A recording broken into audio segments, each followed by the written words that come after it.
día de hoy, hermanos, vamos a estar hablando sobre la esperanza de la resurrección. Fíjense bien, la esperanza de la resurrección. Mateo capítulo 28, versículo 1 al 10 es el pasaje que estaremos estudiando. Y quiero recordarles, porque definitivamente ustedes lo saben, pero quiero recordarles que la resurrección, hermanos, es crucial para el cristianismo. Es lo más valioso y lo más importante para el cristianismo.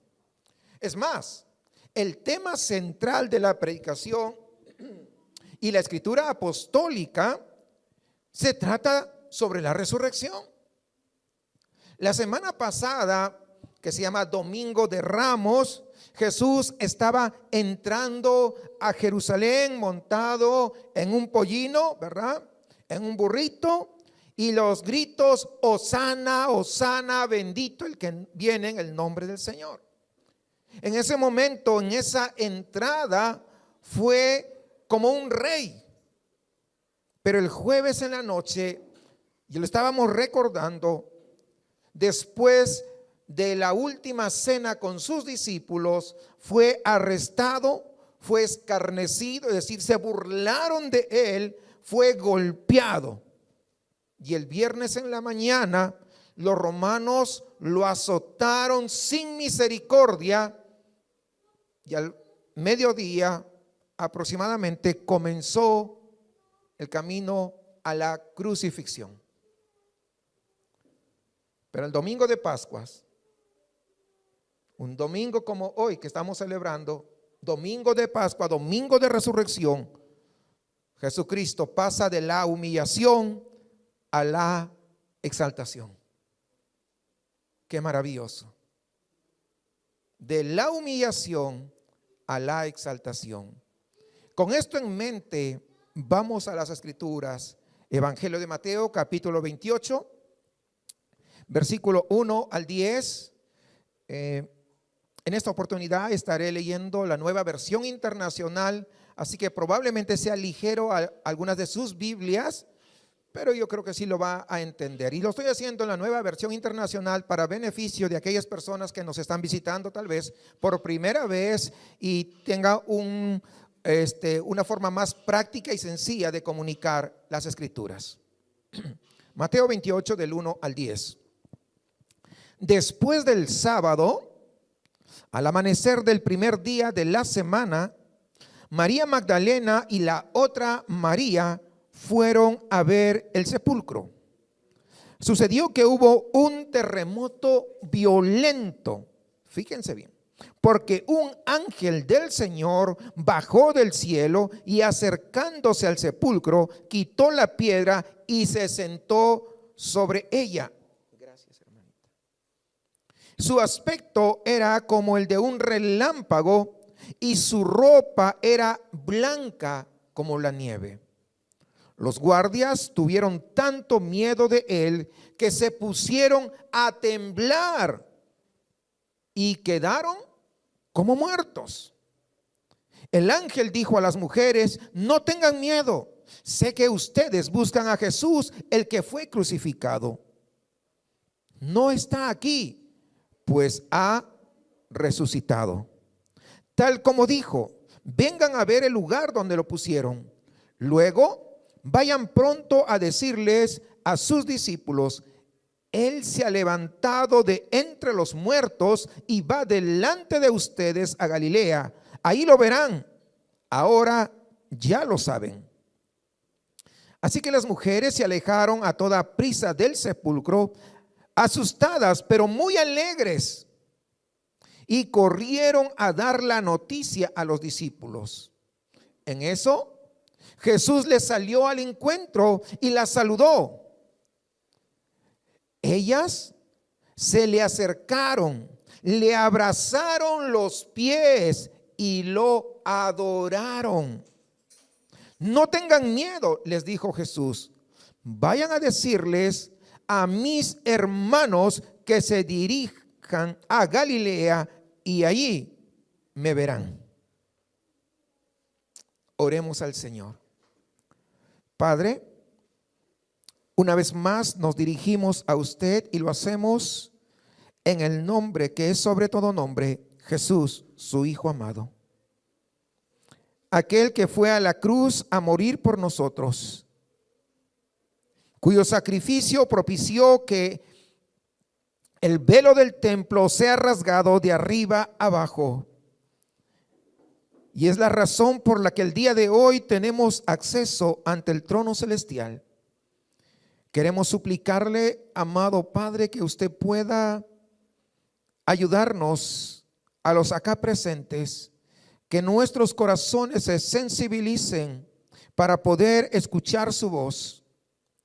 Y que al margen, Señor, de mis limitaciones que son grandes, usted pueda usarme para transmitir, Señor, su palabra a cada uno de los presentes. Y que esta palabra, Señor, pueda penetrar en cada vida como esa espada de dos filos que dice su palabra. Y que no salgamos meramente con más conocimiento, sino con más adoración a usted. Le pedimos esto en el nombre de Cristo Jesús. Amén.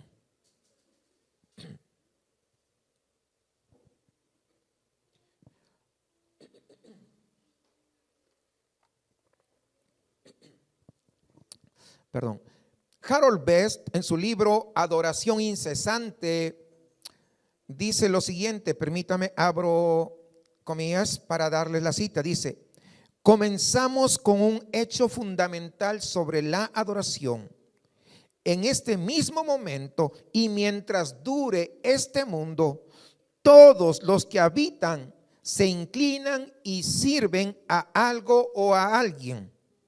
Un artefacto, una persona, una institución, una idea, un espíritu o a Dios por medio de Cristo. El argumento que hace este autor, Harold Best, es de que todos, en todo lugar, siempre están realizando un acto de adoración. No importa lo que están desarrollando o realizando. No importa en qué lugar se encuentren, siempre están adorando a algo o a alguien. Puedes estar en la escuela, puedes estar en el trabajo, puedes estar reunidos en un servicio. Siempre estamos adorando. Siempre estamos con ese acto de adoración. ¿Y sabe por qué? Porque hemos sido creados a la imagen de Dios. Y Dios siempre ha estado desde la eternidad pasada y hasta esta eternidad presente, siempre ha estado entregándose uno al otro. El Padre al Hijo, el Hijo al Espíritu Santo, el Espíritu Santo al Padre, y así permanentemente. Recuerden, algunos predicadores, lamentablemente con falta de entendimiento, dicen de que Cristo se sentía muy solo y entonces vino para acá al mundo, descendió al mundo para que pues podamos nosotros acercarnos a Él y podamos adorarle y así Él pudiera ser feliz. ¡Qué tontería más grande! Él fue feliz desde la eternidad pasada y ahora sigue siendo feliz, está a la diestra del Padre. Entonces, la dinámica del Padre, el Hijo y el Espíritu Santo es una dinámica de una entrega permanente del uno al otro, del uno al otro y del uno al otro. Y nosotros hemos sido creados a la imagen de Dios y siempre estamos entregando nuestro corazón a algo o a alguien, y eso se llama adoración. La historia de la Pascua, hermanos, revela por qué la adoración se desperdicia cuando se gasta en alguien o algo que no sea Dios a través de Cristo. Y es lo que quiero ver con ustedes. Y este sermón lo he dividido en tres partes, básicamente. Lo primero que vamos a ver es la gloria del Rey resucitado. Número 2, el triunfo del Rey resucitado. Y en tercer lugar estaremos viendo la alabanza del Rey resucitado. Así que vamos a ver el primer punto, la gloria del Rey resucitado. Básicamente versículo 1 al 3, permítanme volverlo a leer. Después del sábado, es decir, domingo, lógicamente, ¿cierto? ¿Estamos de acuerdo en eso? Después del sábado, al amanecer del primer día de la semana, creo que todos entendemos cuál es el primer día de la semana, domingo. María Magdalena y la otra María fueron a ver el sepulcro. Sucedió que hubo un terremoto violento porque un ángel del Señor bajó del cielo y acercándose al sepulcro quitó la piedra y se sentó sobre ella. Su aspecto era como el de un relámpago y su ropa era blanca como la nieve. Fíjese bien, la apariencia de este ángel, nos dice la escritura, era como de un relámpago y su ropa era blanca como la nieve. Este es un lenguaje figurativo que es usado para describir al ángel. No es que los ángeles requieran ropa necesariamente, pero nos ayuda que nuestra mente tan pequeña, tan corta, pueda comprender. Y esta descripción que se hace de manera figurativa es consistente con las descripciones del mismo Dios. El ángel del Señor está vestido con esas vestiduras blancas, nos dice acá. Y es, si usted recuerda, lo mismo que describe Daniel en el capítulo 7 cuando ve al anciano de días en aquella visión tan hermosa. Si se da cuenta, hay una correlación. No hay controversias entre un pasaje y el otro, van acorde. Ahora bien, la referencia a relámpagos y al terremoto puede provenir de otra de las visiones que tuvo el profeta Daniel, el cual se registra en el capítulo 10 de este mismo libro. Las vestiduras blancas del ángel representa pureza, hermanos, pureza. Es decir, esta criatura celestial nunca ha conocido lo que es el pecado. Muchas veces, lamentablemente, nuestra imagen que tenemos respecto de los ángeles a menudo es distorsionada por lo que nosotros hemos visto tal vez en las películas o hemos visto en Netflix o los comerciales, en fin, y tenemos una distorsión de lo que son los ángeles. Aquí en Monterrey, incluso en Cintermex, hablan de esa feria de Los Ángeles y todo el rollo, ¿verdad? O en alguna de esos lugares hablan y hay mucha gente que va. Ni siquiera tienen la menor idea de lo que es un ángel. Tal vez sean ángeles caídos, eso es más que seguro, pero no está hablando de estos ángeles. Muchas veces se representan a los ángeles típicamente como muy lindos, muy preciosos, muy tiernos. Y si usted se ha dado cuenta, si usted ha observado, en realidad, hermanos, casi siempre que un ángel se aparece a una persona, esta persona comienza a temblar, comienza a caerse o comienza a tener miedo frente a la presencia de un ángel. Era natural que las mujeres que se encontraron con el ángel aquí en la lectura, pues reaccionaran con temor. Es natural. No es que usted dice, se me presenta un ángel y yo voy. No. Su sola presencia, vemos lo que causa. Ahora imagine usted la gloria de este ángel multiplicado por millones de veces alrededor del trono del Rey resucitado, adorándole. ¿Usted se imagina ello? Es algo maravilloso, es algo que tal vez nuestra mente no es capaz de procesar, porque nuestra capacidad es tan corta para poder percibir la grandeza, la majestuosidad de un ángel. Y eso a la vez multiplíquelo por millones de ángeles que están adorando al Señor las 24 horas. ¡Qué extraordinario! Todo el día, todos los días, estos ángeles están al servicio de nuestro Señor, de nuestro Salvador. Toda la gloria, todo el poder que representan, ¿saben qué? Es vertida sobre Jesús y nada de ello se desperdicia. Su adoración completa va hacia Él, por lo que Él es. Y déjeme decir lo que estoy narrando y lo que se ve aquí de esa presencia majestuosa del ángel es como una mirada rápida a la eternidad. ¿Por qué? Porque la resurrección fue la primicia de la gloria de Jesucristo. Para muchos que no entendieron el significado completo de quién era Cristo, fue la resurrección justamente lo que los empujó, lo que los indujo a creer.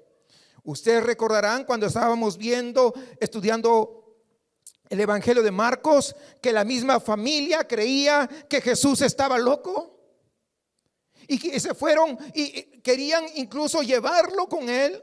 No entendían, pero déjeme decirle y hacerle recordar algo, que después de la resurrección, ¿saben qué? Santiago, el medio hermano de Jesús, fue levantado con poder y fue el primer pastor de la iglesia de Jerusalén, aquel que no creía. O sea, la resurrección, hermanos, de Jesús definitivamente marcó un antes y un después de aquellos que tal vez tenían un conocimiento medio de quién era Jesús, porque eso les llevó a tener una comprensión más clara. Muchos de ellos tenían a Jesús como un amigo, tal vez como un compañero muy cercano, pero muchos de ellos vieron por primera vez esa gloria radiante y su poder cuando ocurrió la resurrección. Es decir, vieron la gloria de la trascendencia de Cristo. Dicho de otra manera, pudieron apreciar su supremacía, que Él es el Todopoderoso. Algunos de nosotros apreciamos la incomparable grandeza de Dios y encontramos pues consuelo cuando reflexionamos en el hecho que Dios es soberano. Y eso nos trae tranquilidad. Y eso nos puede traer consuelo en determinadas circunstancias, dado que vivimos nosotros en un mundo tan incierto. No sabemos qué va a pasar. Entonces, pero al recordar que Él es soberano, podemos apreciar el hecho de que Dios nunca, jamás se muestra inseguro. Tenemos a un Dios en el cual podemos confiar. Y Dios tampoco jamás se sorprende por las circunstancias en las que nosotros podemos atravesar. Nosotros podemos estar tranquilos ahora mismo, pero ¿qué tal saliendo de acá? No sabemos qué pueda pasar. Pero esa situación que podríamos atravesar no le agarra por sorpresa a Dios, porque Él lo sabe todo. Él es supremo. Él es soberano.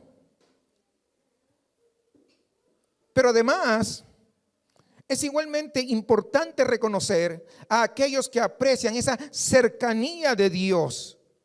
Y cuando nosotros tendemos a apreciar esa parte de Dios, pues muchas veces nos dejamos conmover por esas palabras, ese lenguaje de compasión que usa Jesús, con esa ternura que Cristo muestra a las personas. Y somos conmovidos muchas veces cuando vemos y leemos las Escrituras, todos esos relatos. Y entonces necesitas escuchar la poderosa verdad de que Dios nunca te dejará ni te abandonará. Eso dice las Escrituras. ¿Saben qué? Pero quiero decirles algo. La asombrosa verdad es esta: que Cristo es tanto trascendente como inmanente.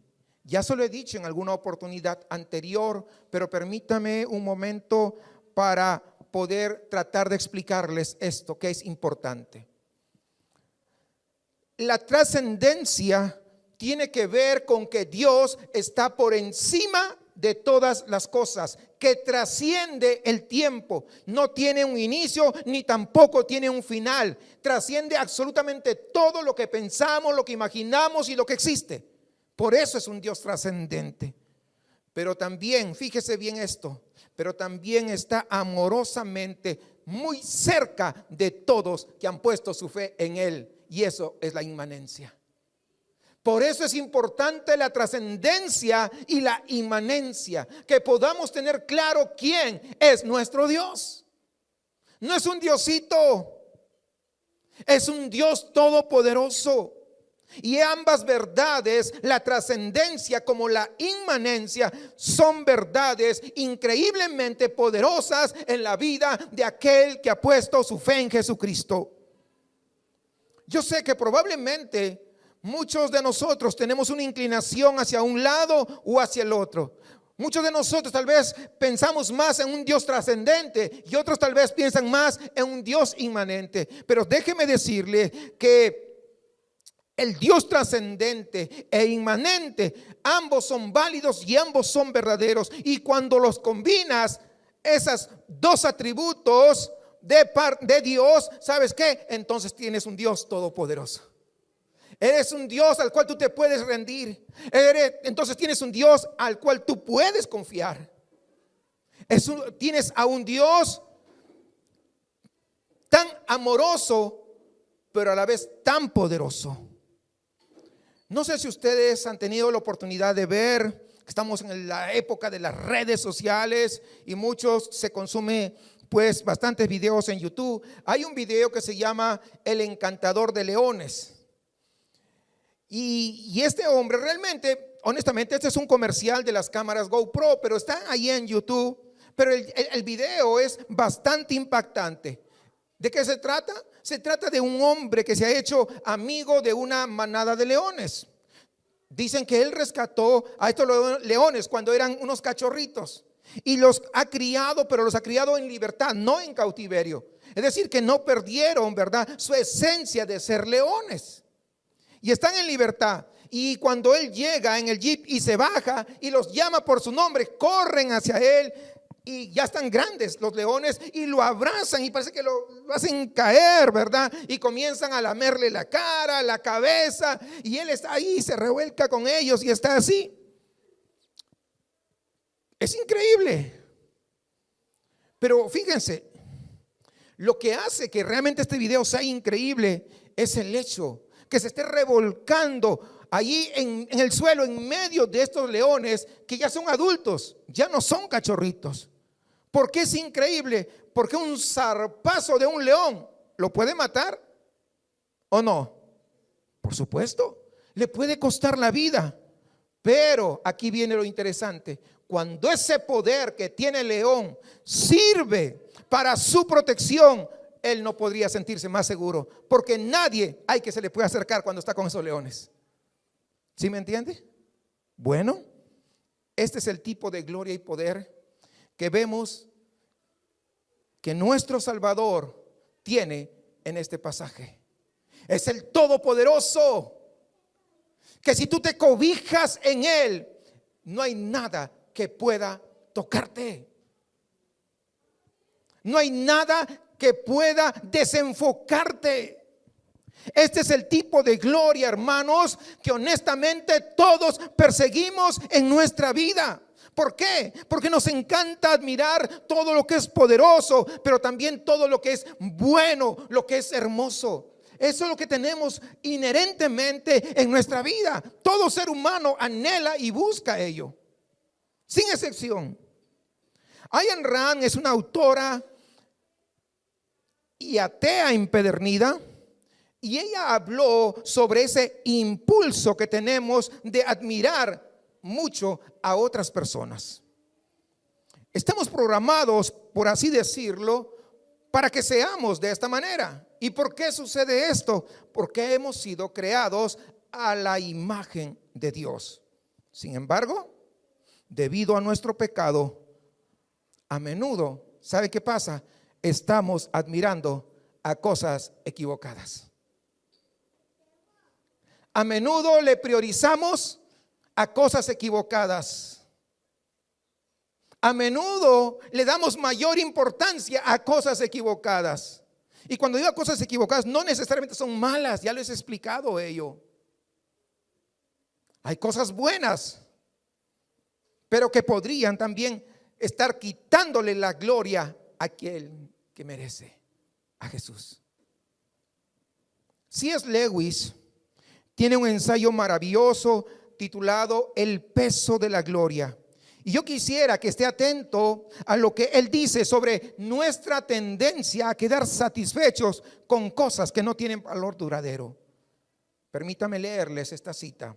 Abro comillas y dice: parecería que nuestro Señor encuentra nuestros deseos no demasiado fuertes, sino demasiado débiles. Somos criaturas a medias, jugando con la bebida, el sexo y la ambición cuando se nos ofrece una alegría infinita. Somos como un niño ignorante que quiere seguir haciendo pasteles de barro en un barrio pobre porque no puede imaginar lo que significa la oferta de unas vacaciones en la playa. El ser humano se complace con demasiada facilidad. ¿Le suena verdad eso? ¿O no? Así somos. Esa es la verdad. Hermanos, la gloria del Rey resucitado nos aleja de las alegrías insignificantes hacia una alegría que es infinita y nos mantiene ahí. ¿Gracias a qué? Gracias al triunfo del Rey resucitado. Permítame ir a las Escrituras, versículo 4 al 7, para este segundo punto. Dice: los guardias tuvieron tanto miedo de él que se pusieron a temblar y quedaron como muertos.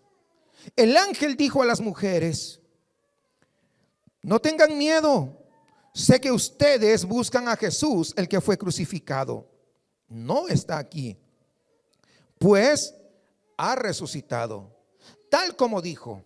Vengan a ver el lugar donde le pusieron. Luego vayan pronto a decirles a sus discípulos: Él se ha levantado de entre los muertos y va delante de ustedes a Galilea. Allí lo verán, ahora lo saben. Hermanos, este rey ha triunfado sobre la muerte, ha triunfado sobre sus enemigos y ha triunfado, en tercer lugar, ¿saben?, sobre el pecado. El triunfo de Cristo sobre la muerte es el milagro más notable en toda la Escritura. El hecho que la tumba estuviese vacía, hermanos, presenta pues un caso convincente de la importancia del cuerpo físico. El día de hoy todavía se ofrecen tours para ir a Tierra Santa, para ir a Israel, y uno de los puntos donde van a visitar justamente es la tumba de Jesús. Donde no está Jesús, es la tumba vacía.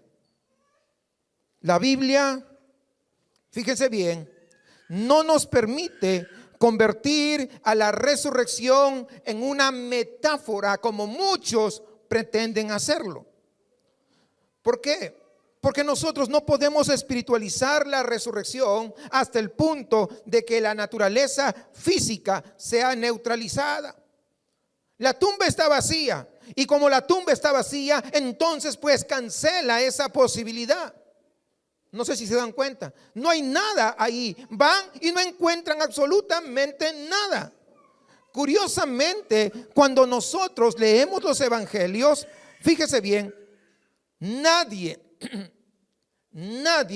discutió sobre la tumba vacía. Todos discutían sobre diferentes aspectos, pero nadie se puso a pensar en la tumba vacía, en ninguna parte. Porque habría sido bastante fácil refutar la resurrección si simplemente, oh no, esa tumba que están diciendo no es verdad. Fue en la otra tumba, ahí por eso está vacía. Hubiera sido muy fácil, ¿cierto?, de refutarla. Pero usted se da cuenta, en ninguna parte de los evangelios nos habla ello. Entonces, ¿qué más vemos aquí? También vemos el triunfo de Cristo sobre sus enemigos. Y esto está representado por aquellos guardias temblorosos, justamente que acabamos de leer. Ellos estaban tan aterrorizados, nos dice el versículo 4, que se quedaron como muertos. Fíjese en la ironía que se presenta. Aquellos que fueron asignados para custodiar el cadáver de Jesús se volvieron como cadáveres mientras Cristo cobraba vida. ¿Se dan cuenta la ironía que hay ahí? Probablemente palidecieron al ver a ese ser celestial, a ese ángel. Temblaron como tembló la tierra por ese terremoto que vemos en el 27:51. Ahora bien, recuerde, estos eran soldados romanos. Estos soldados no se asustaban fácilmente.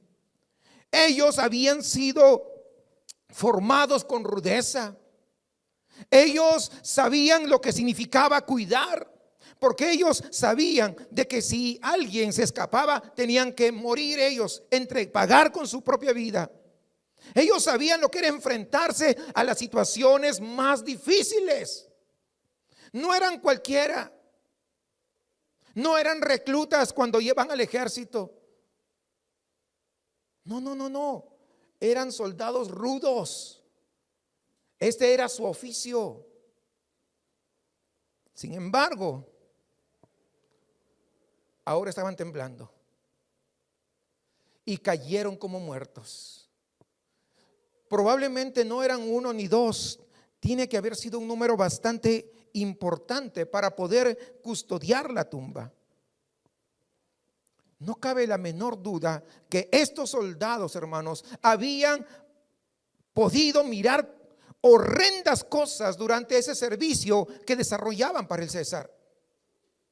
Pero un solo ángel del cielo, fíjese en esto, un solo ángel del cielo puede cerrarles la boca y enviarlos acobardados para que se resguarden. Eso es lo que hizo. Lo que estos guardias presenciaron, hermanos, es simplemente, y escúcheme con atención, es simplemente un anticipo de lo que cada enemigo de Dios experimentará cuando Cristo regrese. ¿Sí? Porque así éramos todos nosotros. ¿Cómo sabemos? Pues Efesios 2:1-3 nos dice ello. En otro tiempo ustedes estaban muertos en sus transgresiones y pecados, en los cuales andaban conforme a los poderes de este mundo. Se conducían según el que gobierna las tinieblas, según el espíritu que ahora ejerce su poder en los que viven en la desobediencia. En ese tiempo también todos nosotros vivíamos como ellos, impulsados por nuestros deseos pecaminosos, siguiendo nuestra propia voluntad y nuestros propósitos. Como los demás, éramos por naturaleza objeto de la ira de Dios. ¿Está claro? Eso es lo que éramos. Eso es lo que éramos. Miren ustedes, podemos eliminar el aguijón del juicio directamente de este pasaje si relegamos las actividades, algo que sucedió hace 2000 años. No, pero eso no va a volver a pasar. Eso sucedió pues hace 2000 años. No, ahora estamos en otros tiempos. El Dios de la Biblia sigue siendo el mismo Dios.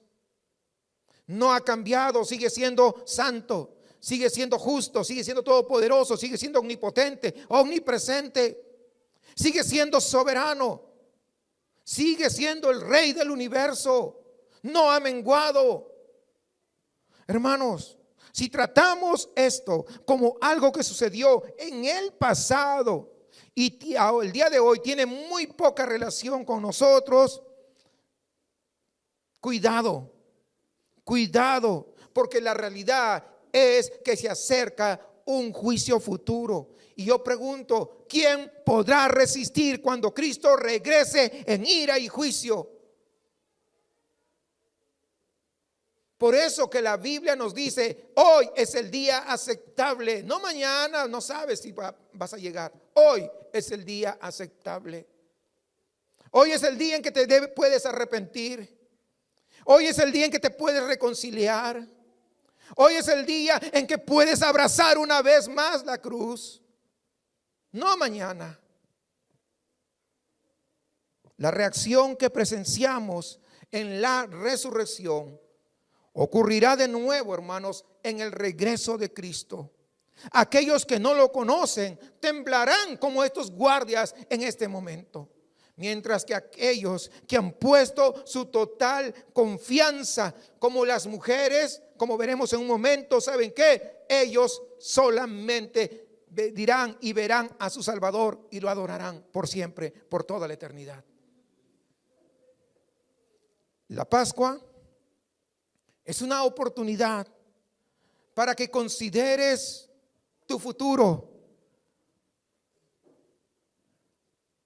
No te burles de lo que espera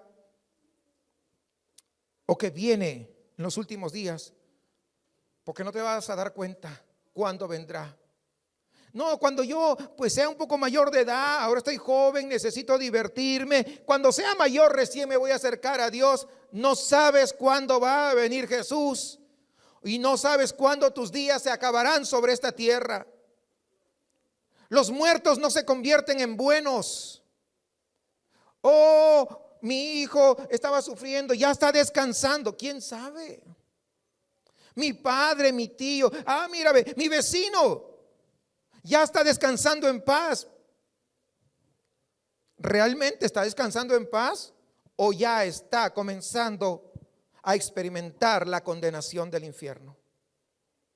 Porque los únicos que van a descansar en paz son aquellos que han puesto su fe en Jesucristo, aquel Cristo resucitado. Nadie más. Nadie más. No hay alternativa, no hay solución que el hombre haya creado.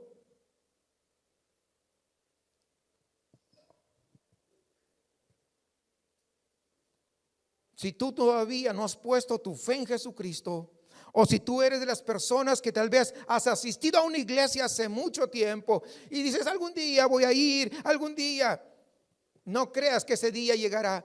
¿Por qué? Porque ni la muerte ni la venida de Cristo tú lo verás venir, porque viene cuando menos lo esperamos. Todavía soy joven, me falta mucho. No lo podrás ver venir. ¿Y sabes por qué? Porque tú no conoces el futuro. Ni siquiera es que sabes qué va a pasar de aquí a 5 minutos. No sabes. Estamos en este lugar reunidos y acá en Monterrey nunca ha habido terremotos y estamos tan seguros, pero ¿qué tal si a Dios le diera la santa gana que venga un terremoto de 8.5 o de 9? Una destrucción completa. ¿Y dónde están tus pensamientos? Yo voy a esperar después. Y muchos dicen, y después en los terremotos, si lo he visto yo he sido testigo ya de ello. Dios, ¿por qué nos haces esto? Y yo me imagino, no dice la Biblia, pero yo me imagino. ¿Y por qué no te arrepentiste cuando yo he mandado a tantos hombres y mujeres que hablen sobre mi palabra? ¿Sí se dan cuenta? Hermanos, la resurrección no es simplemente una declaración de vida para todos. ¿Por qué? Porque aquellos que permanezcan en su incredulidad se van a tener que enfrentar al juicio en el día final. Y será una experiencia mucho más aterradora, mucho más estremecedora de lo que fue para estos guardias. Y ese no es el caso de aquellos que han puesto su fe en Cristo. Aquellos que antes eran enemigos y ahora son amigos de Dios. Porque son estos los que se consuelan mucho con la victoria que Jesús tuvo sobre el pecado. Como dice Romanos 6:23, la paga del pecado es muerte. Por lo tanto, si Jesucristo ha vencido la muerte, necesariamente también tiene que haber vencido el pecado. Y esto se ve en la vida sin pecado que Jesús vivió. Si Jesús era perfecto, ¿por qué tuvo que morir? Porque la muerte es la pena por el pecado. Y aquí es donde la verdad del mensaje del evangelio se vuelve mucho más clara. Jesucristo, hermanos, no merecía la muerte, pero tú y yo sí. Todos nosotros sí merecíamos la muerte. Tal vez podamos señalar con un dedo, es que los judíos fueron los culpables, el Sanedrín, ellos o los romanos fueron los responsables de matar a Jesús. Pero sabes, te digo una cosa, fue tu pecado y mi pecado lo que lo llevó a la cruz, y fue nuestro pecado lo que lo retuvo ahí en esa cruz. Pero ¿cuáles fueron las últimas palabras que pronunció antes de su último aliento? Lo vemos en Juan capítulo 19, versículo 30. Cuando Jesús hubo tomado el vinagre, dijo: consumado es. E inclinó la cabeza y entregó el espíritu. Es la declaración de que la justicia de Dios ha sido satisfecha. Hermanos, en este pasaje tenemos incluso una muestra de las implicaciones de esta nueva realidad. No sé si usted notó lo que Jesús llamó a sus discípulos en el versículo 10. Es maravilloso. A mí me encanta. Yo estaba reflexionando sobre esto hoy en la mañana, incluso cuando volví a repasar. Wow, decía, qué maravilloso. Les dice a las mujeres un resumen de lo que el ángel ya les había instruido. Pero hay una referencia distinta en la instrucción que da. Fíjense bien, les dice: vayan y digan a mis hermanos que vayan a Galilea. Hermanos, fíjense esto, le están diciendo a las mujeres: vayan y digan a mis hermanos. Jesús estaba diciendo eso: y digan a mis hermanos que vayan a Galilea. ¿Recuerda usted la última vez que habíamos oído hablar de los discípulos? Fue en Mateo capítulo 26, versículo 56. ¿Saben en qué momento? Cuando todos lo abandonaron. Y luego de eso vemos a Pedro siguiéndolo en las sombras, pero no hay una interacción más de los discípulos. Y cuando Pedro, ustedes lo saben perfectamente, fue interrogado por un par de sirvientas y otros transeúntes, ¿qué hace? Niega a su Señor. Y el hecho, hermanos, fíjense bien, el hecho de que Jesús los llame hermanos, eso cambia todas las cosas. ¿Saben por qué? Porque le está diciendo hermanos a aquellos que lo habían abandonado en el momento más triste de su existencia sobre la tierra. Cuando estaba colgando en esa cruz, no estaba ninguno de ellos. Estaba diciéndole hermanos a aquel que lo había negado 3 veces. Estaba diciéndole hermanos a aquellos que habían pasado 3 años con él, pero que todavía no lo habían llegado a conocer, que todavía tenían altos y bajos. No tenían un entendimiento claro y profundo, pero les estaba diciendo hermanos, porque la vida al final del cristiano es imposible a menos que Dios obre en nuestros corazones en su Espíritu Santo y podamos salir adelante. El hecho que les diga hermanos cambia todas las cosas. Y tuvo que haber dado tranquilidad después de ese fracaso total de esos discípulos. ¿Por qué? Porque con esa frase vemos que el pecado de ellos había sido ya solucionado, había sido perdonado, había sido extirpado. No permanecerían más separados de Dios, sino que les está diciendo que iban a poder experimentar esa restauración plena y completa. Eso es lo que estaba hablando Jesús. Por lo tanto, la resurrección nos enseña que Cristo ha triunfado sobre la muerte, ha triunfado sobre sus enemigos y ha triunfado sobre el pecado. Si Jesucristo no hubiera resucitado de entre los muertos, ¿saben qué? Tú y yo, ninguno de nosotros podría confiar en que nosotros también resucitaremos en el día postrero. Pero como Él ha resucitado y dice que Él es el primogénito, Él es de las primicias de la resurrección, podemos creer que Él tiene poder suficiente. Cuando Él venga por su iglesia, también nosotros seremos resucitados y estaremos juntamente con Él, alabando y adorando su glorioso nombre. Hermanos, según las Escrituras, el cristianismo se sostiene o se cae en función de la resurrección física de Cristo.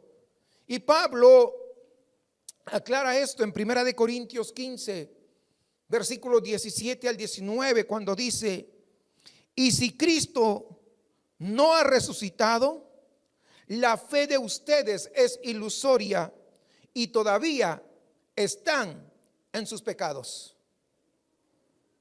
En este caso, también están perdidos los que murieron en Cristo. Si la esperanza que tenemos en Cristo fuera solo para esta vida, seríamos los más desdichados de todos los mortales. Y este es el obstáculo para muchos. No, yo no creo en la resurrección de Cristo. Y tal vez alguien en este lugar, tal vez esté pensando: hey, pastor, yo creería si yo mismo lo hubiera visto cuando Jesús resucitó. Si yo hubiera estado ahí junto a los discípulos, entonces yo creería tal vez en la resurrección. Pero si nosotros somos observadores, hermanos, en ninguno de los relatos de los evangelios proporciona testimonio de que hubiera un testigo presencial en el momento exacto en que Jesús resucitó. No lo hay. Nadie lo vio exactamente en ese momento.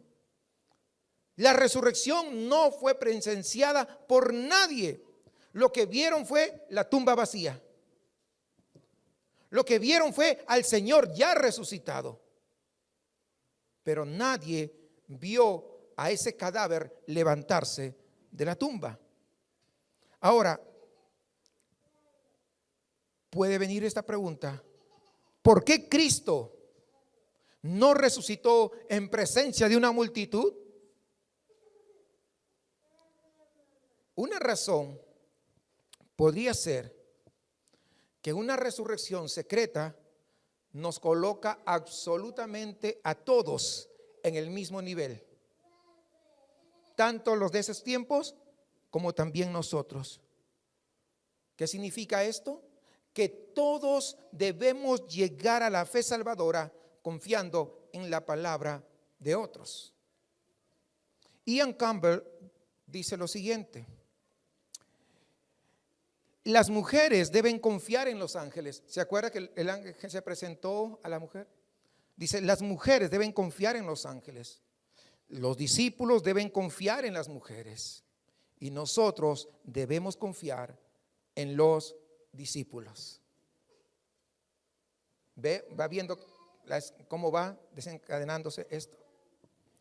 La gloria del Rey resucitado revela a alguien infinitamente digno de alabanza. Su triunfo revela a alguien que es infinitamente poderoso. Y estas dos verdades hacen un caso notable para alabanza del Rey resucitado. Versículo 8 al 10. Vamos ahí un momento. Así que las mujeres se alejaron a toda prisa del sepulcro, asustadas, pero muy alegres. Y corrieron a dar la noticia a los discípulos. En eso Jesús les salió al encuentro y la saludó. Ellas se le acercaron, le abrazaron los pies y lo adoraron. No tengan miedo, les dijo Jesús. Vayan a decirle a mis hermanos, es la referencia que hacía hace un momento, que se dirijan a Galilea y allí me verán. Fíjese bien, la lectura nos indica que las mujeres agarraron los pies de Jesús. Al menos, hermanos, una implicación de esto es que Jesús tenía un cuerpo físico, no era un espíritu, un alma, no era algo, un fantasma, como a veces algunas religiones dicen incluso. No, agarraron, no puedes agarrar algo que está en el aire, ¿verdad que no? Es como que pretendes agarrar la nube, es algo ilógico. Acá nos implica que era un cuerpo físico, no era un fantasma. Pero la construcción gramatical, hermanos, que está realizada en el griego, implica una nota de ternura que a veces no lo podemos apreciar. Pero quiero llevarles a hacerles recordar un ejemplo similar. Se encuentra en el capítulo 5 de Marcos, cuando Jesús toma la mano de aquella niña que había muerto. Y ustedes recuerdan, porque ya lo hemos estudiado, el capítulo 5 de Marcos, que dice Talita Cumi, que significa: niña, a ti te digo, levántate. ¿Usted cree que lo agarró bruscamente? No, Jesús se ve en la lectura que lo agarra la mano con una ternura, con esa ternura propia, inherente de él. Y de la misma manera que podríamos imaginar a nosotros a Jesús tomando con ternura y delicadeza la mano de esa niña, puedes tú imaginarte a estas mujeres abrazando tiernamente los pies de su Señor. Este es un abrazo gozoso. Están abrazando sus pies. Eso indica, ¿saben qué? Adoración. Adoración. Están postradas abrazando los pies de su maestro.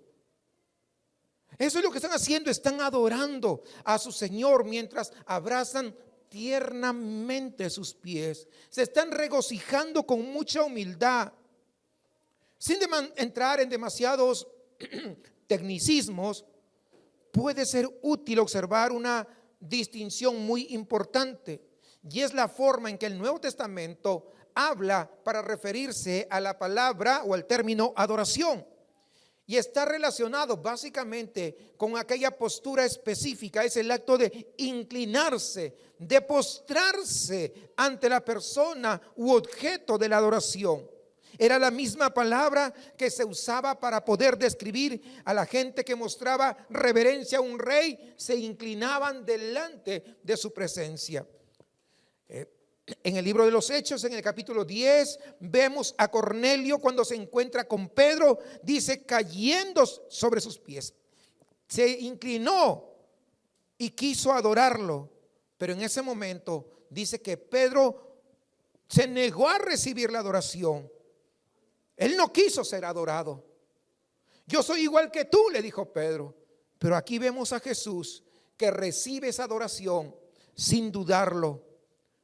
Aunque todos hayamos sido creados a la imagen de Dios y todos estemos adorando en todo momento, vemos en este pasaje el único tipo de adoración que es verdadera adoración. También es el único tipo de adoración que satisface nuestros anhelos más profundos. Nadie más puede satisfacer. Estas personas adoraban a una persona, su nombre es Jesús.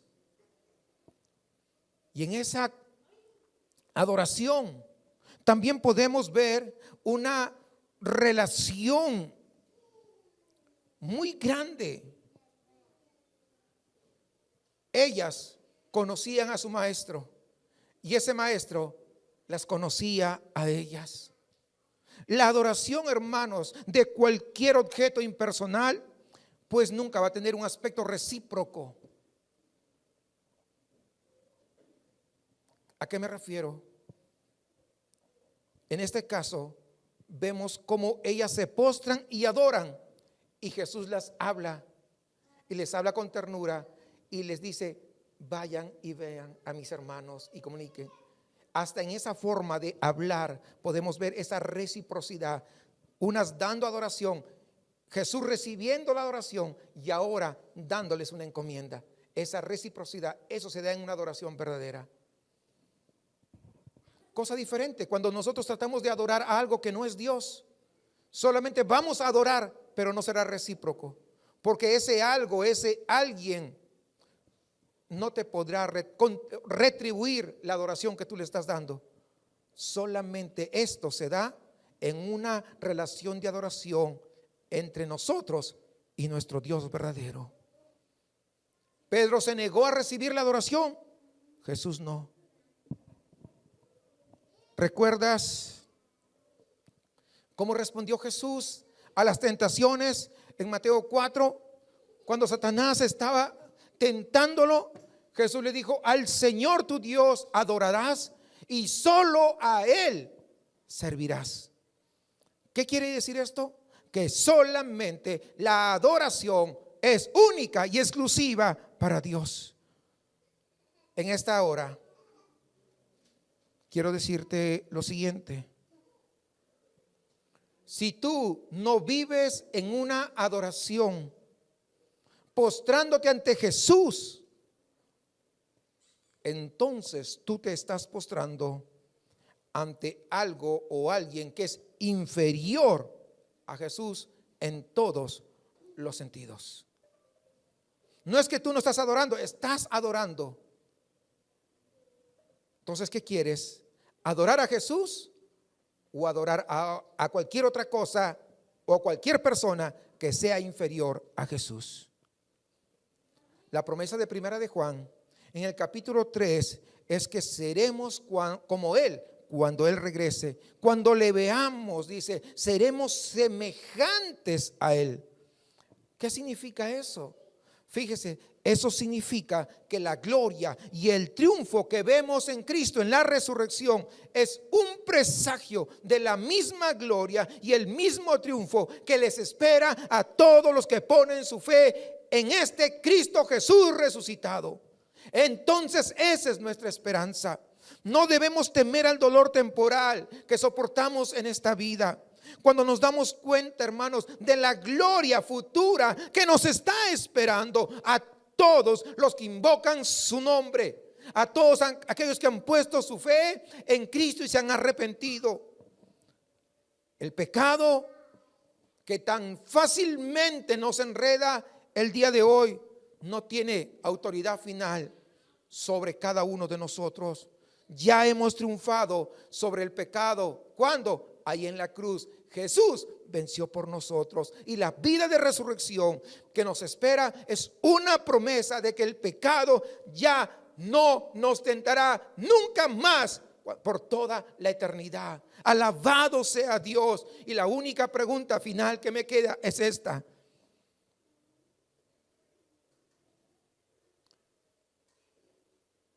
¿cómo quieres seguir viviendo de aquí en adelante? ¿Quieres responder o no como lo hicieron estas mujeres al aceptar a Jesús como su Señor y su Salvador? ¿O quieres seguir buscando tu satisfacción en cualquier otra cosa o en cualquier otra persona?